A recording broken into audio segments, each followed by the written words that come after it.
নতুন এক আন্তঃমহাদেশীয় intercontinental ballistic missile উন্মোচন করে সামরিক সক্ষমতার শক্তি দেখালো মধ্যপ্রাচ্যের মুসলিম ক্ষমতাধর রাষ্ট্র তুরস্ক। ইলদিরিমহান নামের এই ক্ষেপণাস্ত্রটি মধ্যপ্রাচ্য থেকে আমেরিকায় আঘাত হানতে সক্ষম, অর্থাৎ এক মহাদেশ থেকে অন্য মহাদেশে সহজে আঘাত হানতে পারবে, যা দেশটির প্রতিরক্ষা শক্তিকে নতুন উচ্চতায় নিয়ে যাওয়ার ইঙ্গিত দিচ্ছে।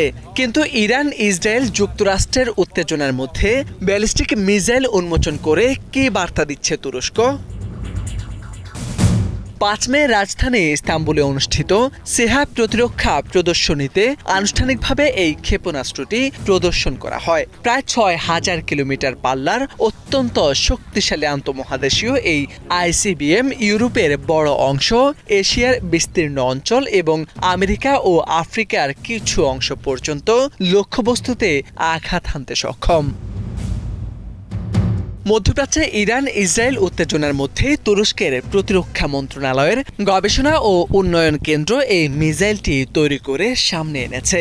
এতে রয়েছে 4টি শক্তিশালী ইঞ্জিন, তরল নাইট্রোজেন টেট্রক্সাইড জ্বালানিতে চালিত।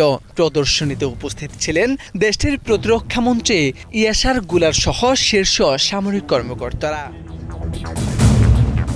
সাম্প্রতিক বছরগুলোতে তুরস্ক প্রতিরক্ষা শিল্পকে শুধু নিরাপত্তার বিষয় হিসেবে নয়, অর্থনীতি ও কূটনীতির কৌশলগত হাতিয়ার হিসেবেও গড়ে তুলছে।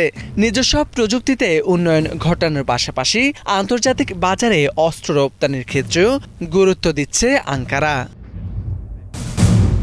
বিশ্লেষকদের মতে আঞ্চলিক উত্তেজনা ও নিরাপত্তা চ্যালেঞ্জের প্রেক্ষাপটে তুরস্কের এই অগ্রগতি বৈশ্বিক সামরিক প্রতিযোগিতায় নতুন শক্তি যোগ করেছে।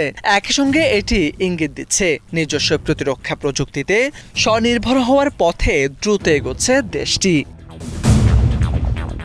মোরশেদ আলম, বাংলা ভিশন।